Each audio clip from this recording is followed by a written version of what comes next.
Introduction to the Meditations of Marcus Aurelius.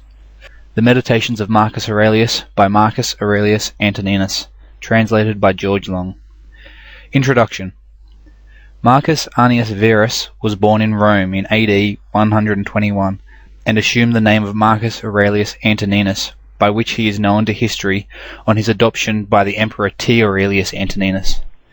He succeeded to the imperial throne in 161 and ruled till his death in 180. His reign, though marked by justice and moderation at home, was troubled by constant warfare on the frontiers of the empire, and Aurelius spent much of his later years in the uncongenial task of commanding armies that no longer proved irresistible against the barbarian hordes.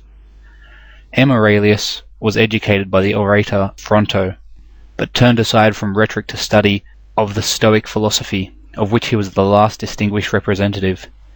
The Meditations, which he wrote in Greek, are among the most noteworthy expressions of this system and exhibit it favourably on its practical side. His own precepts he carried out with singular consistency, and both in his public and his private life he was in the highest degree conscientious. He and his predecessor are noted as the only Roman emperors who can be said to have ruled with a single eye to the welfare of their subjects. During his reign Rome was visited by a severe pestilence, and this, with reverses suffered by his armies, threw the populace into a panic and led them to demand the sacrifice of the Christians, whom they regarded as having brought down the anger of the gods. Aurelius seems to have shared the panic, and his record is stained by his sanction of the cruel persecution. This incident in the career of the last and one of the loftiest of the pagan moralists may be regarded as symbolic of the dying effort of heathenism to check the advancing tide of Christianity. The Meditations picture with faithfulness the mind and character of this noblest of the emperors. Simple in style and sincere in tone, they record for all time the height reached by pagan aspirations in its effort to solve the problem of conduct, and the essential agreement of his practice with his teaching proved that even in a palace life may be led well. End of introduction. Recording by Shane Greenup, shanegreenup.blogspot.com and papersallowed.com.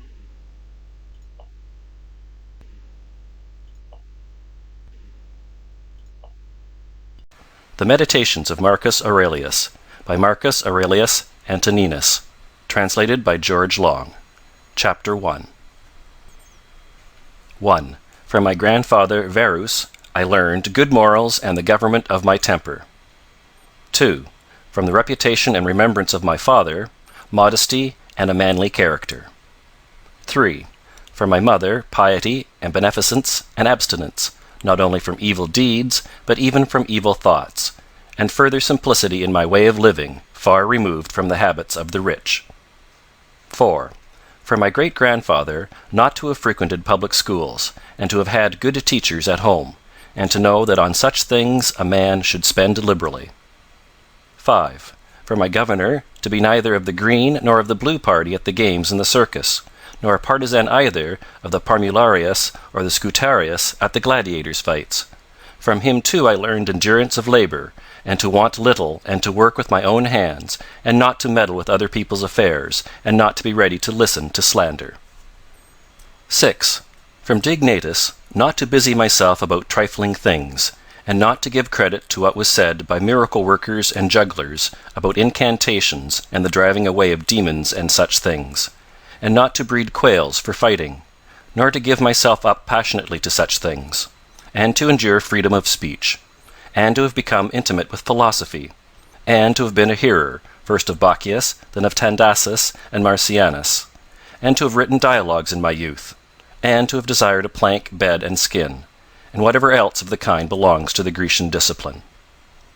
From Rusticus I received the impression that my character required improvement and discipline, and from him I learned not to be led astray to sophistic emulation, nor to writing on speculative matters, nor to delivering little hortatory orations, nor to showing myself off as a man who practices much discipline, or does benevolent acts in order to make a display, and to abstain from rhetoric, and poetry, and fine writing, and not to walk about in the house in my outdoor dress, nor to do other things of the kind, and to write my letters with simplicity, like the letter which Rusticus wrote from Sinuessa to my mother, and with respect to those who have offended me by words, or done me wrong, to be easily disposed to be pacified and reconciled, as soon as they have shown a readiness to be reconciled, and to read carefully, and not to be satisfied with a superficial understanding of a book, nor hastily to give my assent to those who talk overmuch. And I am indebted to him for being acquainted with the discourses of Epictetus, which he communicated to me out of his own collection. 8. From Apollonius I learned freedom of will and undeviating steadiness of purpose, and to look to nothing else, not even for a moment, except to reason, and to be always the same in sharp pains, on the occasion of the loss of a child, and in long illness, and to see clearly in a living example that the same man can be both most resolute and yielding, and not peevish in giving his instruction, and to have had before my eyes a man who clearly considered his experience and his skill in expounding philosophical principles as the smallest of his merits. And from him I learned how to receive from friends what are esteemed favors, without being either humbled by them or letting them pass unnoticed. From Sextus, a benevolent disposition, and the example of a family governed in a fatherly manner, and the idea of living conformably to nature, and gravity without affectation, and to look carefully after the interests of friends, and to tolerate ignorant persons, and those who form opinions without consideration.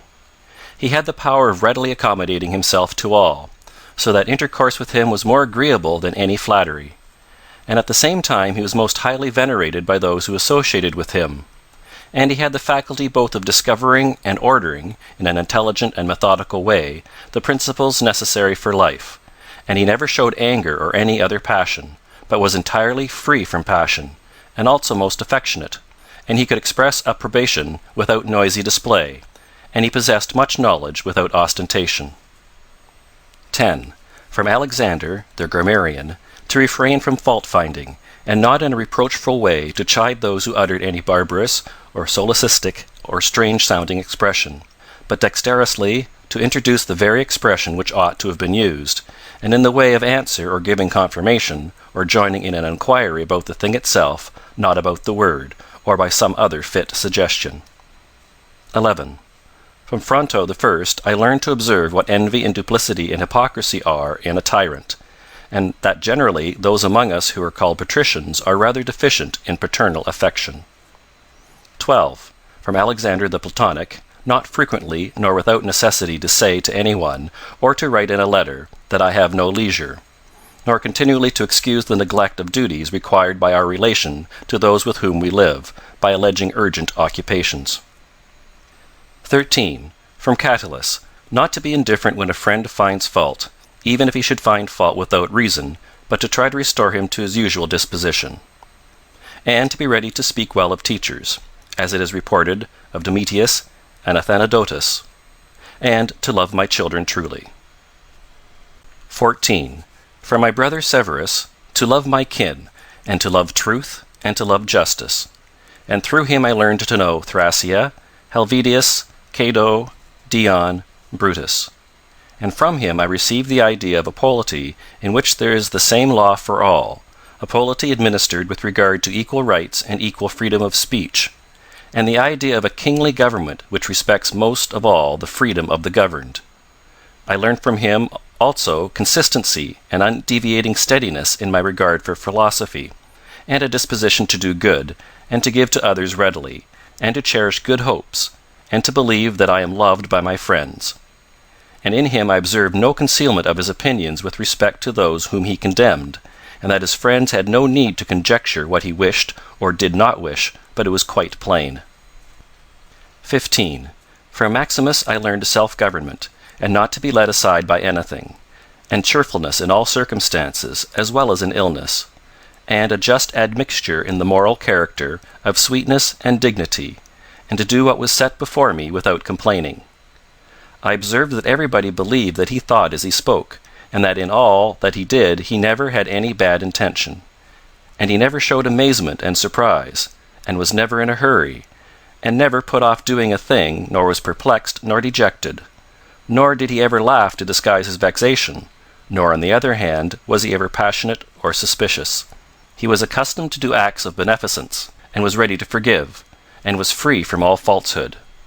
and he presented the appearance of a man who could not be diverted from right rather than of a man who had been improved. I observed too that no man could ever think that he was despised by Maximus, or ever venture to think himself a better man. He had also the art of being humorous in an agreeable way. 16. In my father I observed mildness of temper, and unchangeable resolution in the things which he had determined after due deliberation, and no vainglory in those things which men call honours, and a love of labour and perseverance, and a readiness to listen to those who had anything to propose for the common weal, an undeviating firmness in giving to every man according to his deserts, and a knowledge derived from experience of the occasions for vigorous action and for remission. And I observed that he had overcome all passion for joys, and he considered himself no more than any other citizen, and he released his friends from all obligation to sup with him or to attend him of a necessity when he went abroad, and those who failed to accompany him by reason of any urgent circumstances always found him the same. I observed too his habit of careful inquiry in all matters of deliberation, and his persistency, and that he never stopped his investigation through being satisfied with appearances which first present themselves, and that his disposition was to keep his friends, and not to be soon tired of them, nor yet to be extravagant in his affection, and to be satisfied on all occasions and cheerful, and to foresee things a long way off, and to provide for the smallest without display, and to check immediately popular applause and flattery, and to be ever watchful over the things which were necessary for the administration of the empire, and to be a good manager of the expenditure, and patiently to endure the blame which he got for such conduct. And he was neither superstitious with respect to the gods, nor did he court men by gifts or by trying to please them, or by flattering the populace. But he showed sobriety in all things, and firmness, and never any mean thoughts or action, nor love of novelty. And the things which conduce in any way to the commodity of life, and of which fortune gives an abundant supply, he used without arrogance and without excusing himself, so that when he had them he enjoyed them without affectation, and when he had them not he did not want them. No one could ever say of him that he was either a sophist or a home-bred flippant slave or pedant, but every one acknowledged him to be a man ripe, perfect, above flattery, able to manage his own and other men's affairs.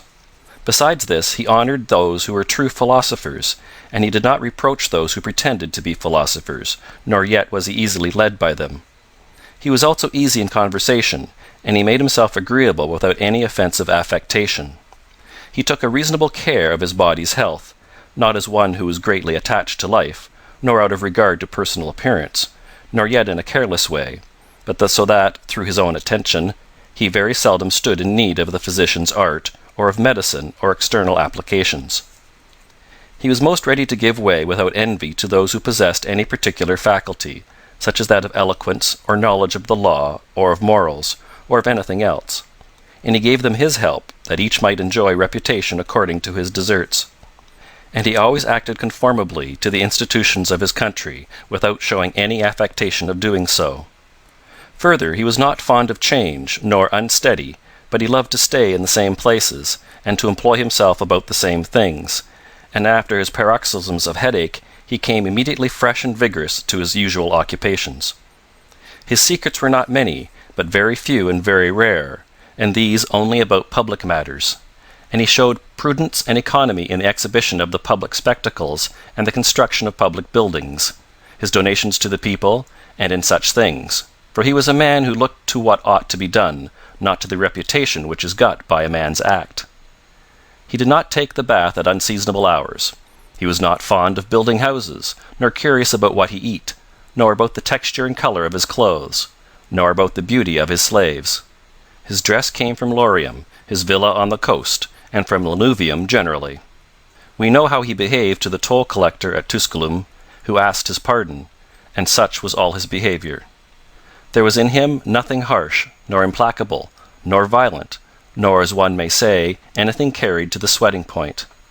But he examined all things severally as if he had abundance of time, and without confusion, in an orderly way, vigorously and consistently.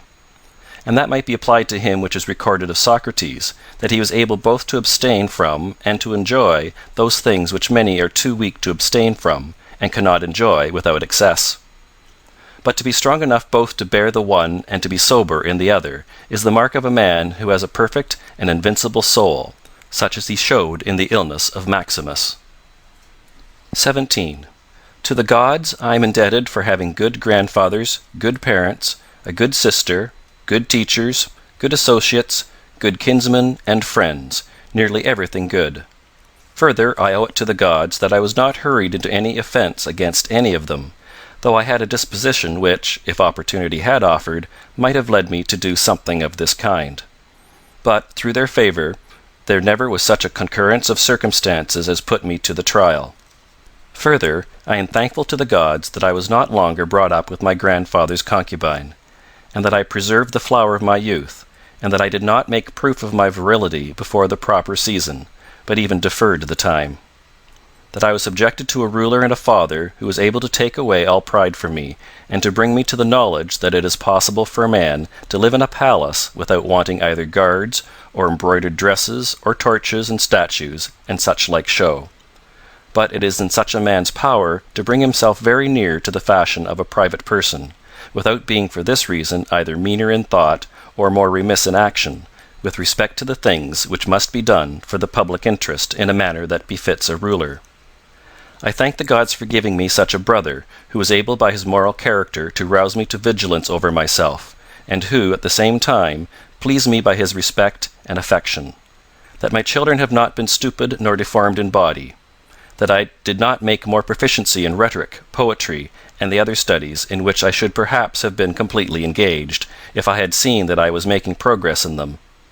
That I made haste to place those who brought me up in the station of honor which they seemed to desire, without putting them off with hope of my doing it some time after, because they were then still young. That I knew Apollonius, Rusticus, Maximus. That I received clear and frequent impressions about living according to nature, and what kind of a life that is, so that, so far as depended on the gods, and their gifts and help, and inspirations, nothing hindered me from forthwith living according to nature, though I still fall short of it through my own fault, and through not observing the admonitions of the gods, and I may almost say their direct instructions. That my body is held out so long in such a kind of life. That I never touched either Benedicta or Theodotus, and that, after having fallen into amatory passions, I was cured. And though I was often out of humour with Rusticus, I never did anything of which I had occasion to repent. That, though it was my mother's fate to die young, she spent the last years of her life with me. That, whenever I wished to help any man in his need, or on any other occasion, I was never told that I had not the means of doing it. And that to myself the same necessity never happened, to receive anything from another. That I have such a wife, so obedient and so affectionate and so simple. That I had abundance of good masters for my children, and that remedies have been shown to me by dreams, both others and against blood-spitting and giddiness, and that, when I had an inclination to philosophy, I did not fall into the hands of any sophist, and that I did not waste my time on writers of histories, or on the resolution of syllogisms, or occupy myself about the investigation of appearances in the heavens, for all these things require the help of the gods and fortune. Among the Caedi at the Granua. End of chapter 1.